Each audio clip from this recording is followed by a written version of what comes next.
So good afternoon. It's a real pleasure to do another TED Talk, and today I'm going to talk to you about you and share with you hopefully an idea that's really made a massive difference in my life and hopefully could make a massive difference in your life too.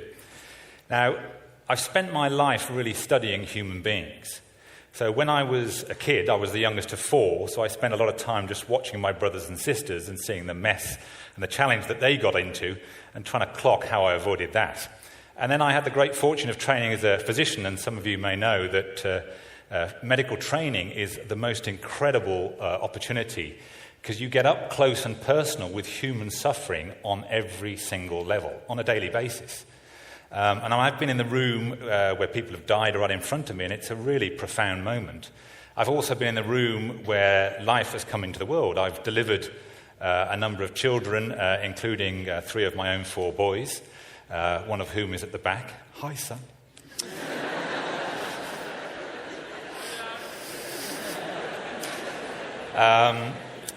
So medical training, a fantastic experience.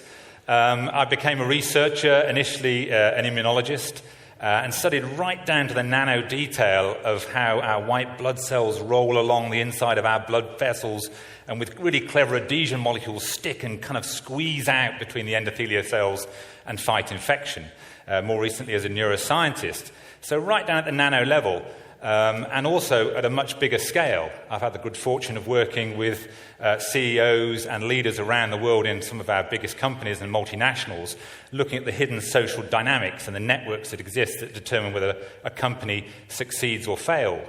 As you heard, I've worked with elite athletes, helping them to win gold medals, read a lot, learnt a lot, and through all that time, one question kept bothering me, sort of eating away at my brain. And that question was, if you could teach yourself, your children, or anybody one thing, what would it be? What would that one thing be? You're only allowed to teach one thing. So of all the things I've learnt and understood, and it's that I want to share with you today. What is that one thing? I can tell you it's not eat an apple. That's not what it is, okay? So we're going to talk about that, but before I want to return just to really the story of you. Now, I don't know whether you remember, but there was a time before you knew you existed. For some of you, that was probably last Friday night after a skinful. But as we all grow up, there's a moment in our life, and this is a really beautiful moment if you witness it, where you can see about 1 year old, it might happen a bit sooner, a bit later, but roughly about 1 year old, where a child realizes they exist as a physical entity. It's that moment where they look in the mirror and they kind of go, oh, that's me. And they move their hand, and that hand moves, and they realize that that's them. So they have a physical awareness, if you will. But they haven't yet developed an awareness of their own emotional self, which is why you get the terrible twos. So when a 2-year-old is hungry, the world is hungry, and why aren't we eating? So there's that kind of intensity, that egocentricity in a 2-year-old. And so that's why they kind of get pest of power. So in the supermarket, it's mum, mum, mum, dad, dad, meat, food, food, meat, now, meat, food. And they kind of bother you to a great extent. And then, again, it's witnessable, this moment where they suddenly realize that not only are they physically separate from you, but their emotions are not your emotions. And you may have witnessed this with a child walking down the aisle in the supermarket, eyes streaming red, bawling in frustration and rage that they can't get what they want, and then looking at you completely baffled. Like, why aren't you crying? We're hungry. We want those chocolates. And there's that sort of bafflement in their eyes, that sort of 1,000-yard stare. And that's the emergence of the awareness of the emotional self separate from the parent or the caregiver. So that's the sort of second level up. But it's not until they get to sort of 3 to 6 years old that they get in something called the conceptual self. And part of that emergence of the conceptual self is a sense of identity. So it's what you would know as consciousness. Is they start to become aware, not only that they're physically, emotionally separate, but that they've got an identity. And it sort of blossoms between 3 and 6 years old. And one of the things that happens in the emergence of the conceptual self is language. So language is essentially a concept. It's a noise to represent something. So the emergence of the conceptual self happens, and we start to label our universe. Cat, dog, bat, ball, window, floor, and so on. And so the world starts to make sense, and we start to be able to navigate. And children between the age of 3 and 6 learn about 6 new words every single day. So there's this phenomenal language acquisition that goes on. But it's not until they get to the 4th level, which is called concrete consciousness, that they start to learn the rules that govern the concepts. So that's when it all starts to make sense. Why is a dog and a cat? Why is a mummy and a daddy a daddy? What's the rule?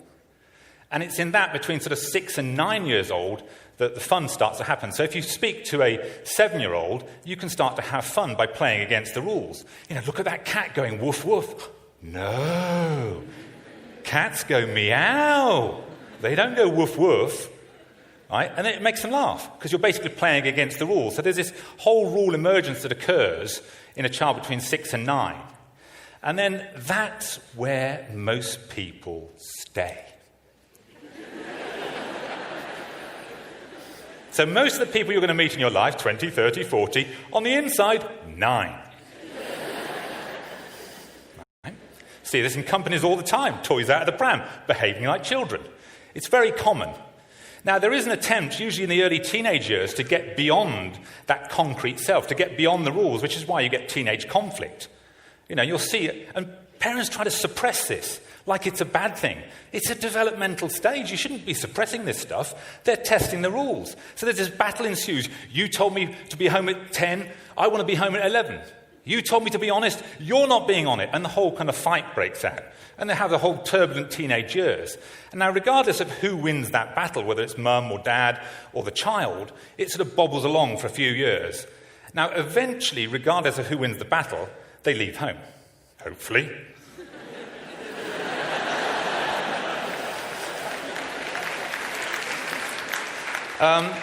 They go, right?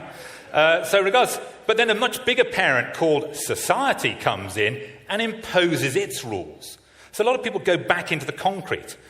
They're not in the transversal anywhere, they're back in the concrete following a set of rules. So we start to believe that we've got to get a degree, we've got to get a job, we've got to get a relationship, we've got to get a car, we've got to get a house, we've got to get all these things to be a good corporate citizen. So we start to follow the rules. And we enter a company and we start to work our way up the career ladder, following the rules. And so a lot of people you'll encounter are back in that concrete. Their life becomes stereotypical. And you'll see people talk about this. No, look, that's not how we do things at this company. You be the chief executive, I'll be the chief financial officer. That's how we do it around here. It's a set of rules that we're all following. And we're often not even aware of those rules. And that will often happen for the rest of your life. You don't even realize you're running the rules. And by the way, these are rules that weren't given to you with your permission. They were just imposed by parents or society. We're not even aware of it. If you're lucky, you have a crisis. At some point in your life, something terrible happens to get you to question the rules. Now, remember, most people this never happens to, or if it does, it doesn't cause them to question. So that might be the loss of a loved one, the loss of a relationship, or something terrible happens, usually most commonly in midlife. And you enter the stage, what we call the disease of meaning, is it starts to occur to you that there's something wrong with the picture of your life. I've been following all these rules, and it hasn't delivered. I thought if I was a good corporate citizen, and I got a good job and a good house and paid tax and all of that stuff, I would be happy and blissful forever. And I'm not. That's the disease of meaning. And that is real pain. If that happens in a religious context, people call it purgatory. I mean, it literally is hell on earth. So people get into this state, and often they lash out, and they become unpleasant and negative and so on, because they're basically in pain. Now, there are 2 strategies to that pain. First strategy, much loved by students, anesthetic. Because if I can blot out the meaning of life, that kind of existential question, if I'm wasted on a Friday night, I don't have to think about that question about what's the meaning of all this. It just goes away as a question. So then some people do this every night. Some people do it every weekend, getting wasted, either through alcohol and drugs. But the problem is, when the hangover wears off, the question returns. It's still there. And you can't answer it. So if you're smart, you realize anesthetics won't help you. So you get into the second strategy, which is distraction. There are lots of different types of distraction. Now, that distraction can simply, you become a gym bunny. Right? Let's pump some iron. Because while I'm feeling the burn, I don't have to think about the question. So I become the body beautiful, right? Stuck at the gym the whole time. getting the kick on the endorphins and so on. But you realize that actually when you get away from the gym, the question's there again. So the gym doesn't solve it. So you might use a very common strategy, sex, right? Because while I'm engaged in the intimacy of the sexual union, I don't have to think about the question because I'm too busy doing this. But you may have noticed that when the act is over, that bloody question comes back again, right? So some people go even more nuts. I'll have sex with 2 people, then a whole crowd, desperately trying to get away from this question that's bothering them, the meaning of their life. So if sex doesn't work, and it doesn't, ultimately, then you'll get into materialism. Shoes. I'll go and buy some shoes, right? Or a car, or a house, or a yacht. So we get into materialism, or some people that we see very common in industry, workaholism. They become work addicted. Because while I'm working that hard and having to do stuff, I don't have to think about the question. Now, none of that solves the problem. Because we mistakenly believe that the problem is out there and the solution is out there, whereas the real problem is in here. You cannot solve your sense of emptiness or your unrest with an external solution outside of yourself. So stop looking out there. You have to look in here. And particularly to look at your own emotional experience.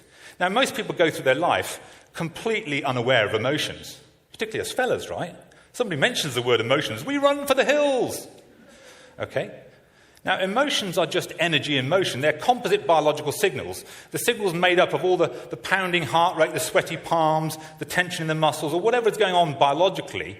It's stereotypical energetic patterns. Energy in motion. They are emotions. Now, we all have emotions every single second of every single day, even as fellas. Feelings, however, are something entirely different. Feelings are the awareness in our mind of the energy.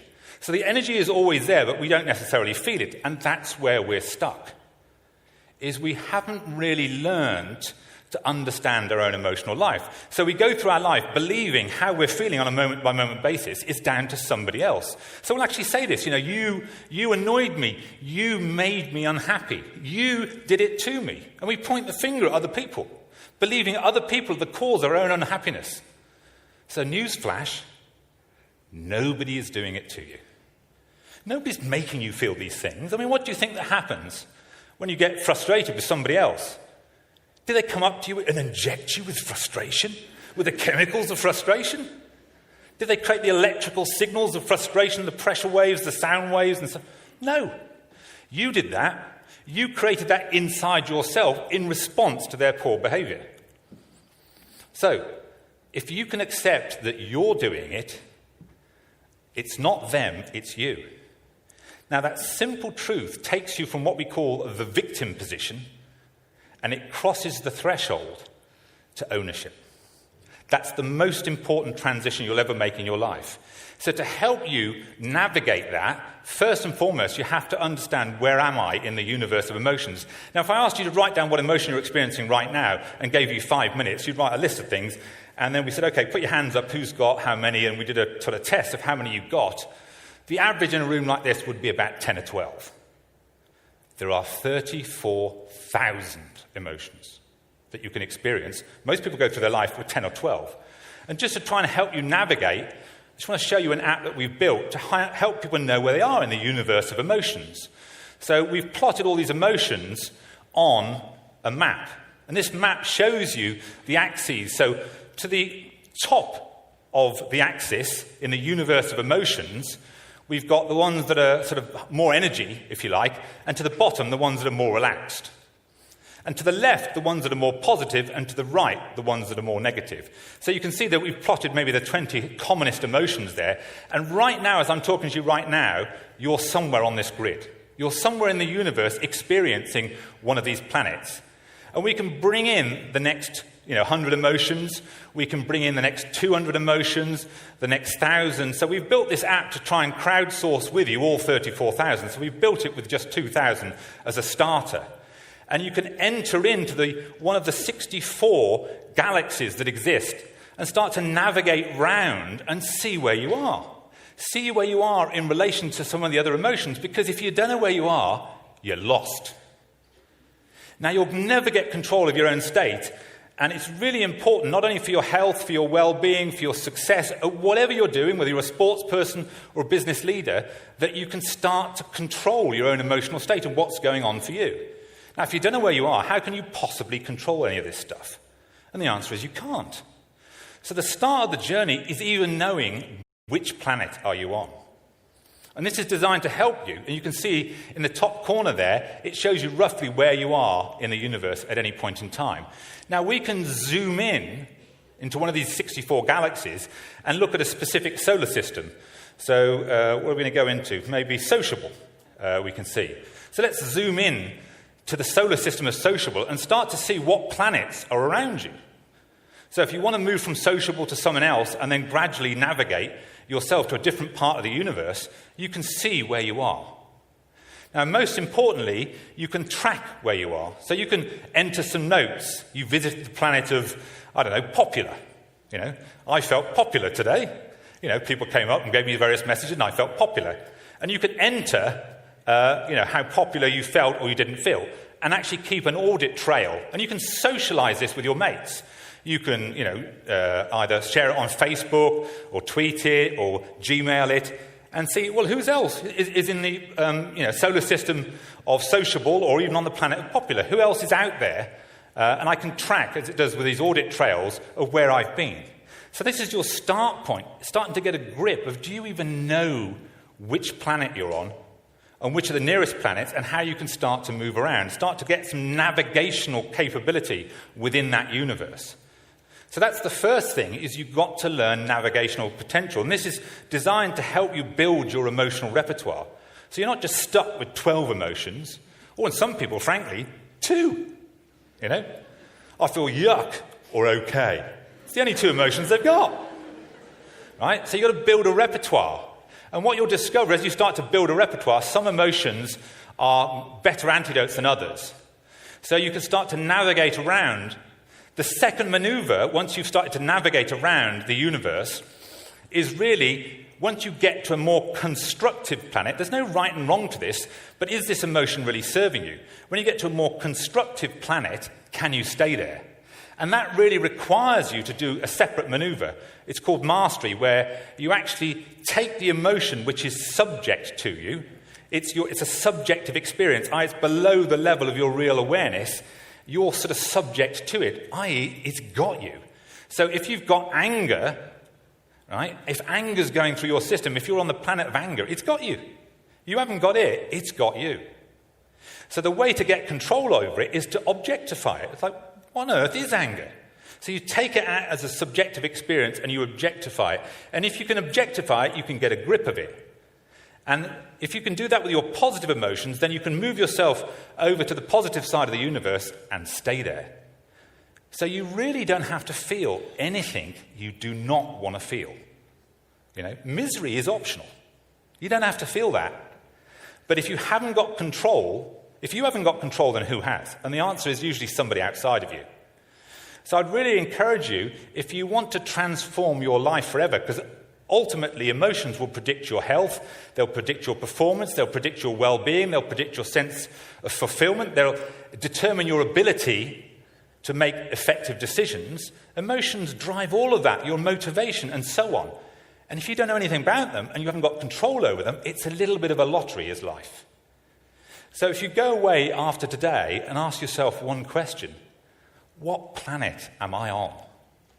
And what planet would I like to be on?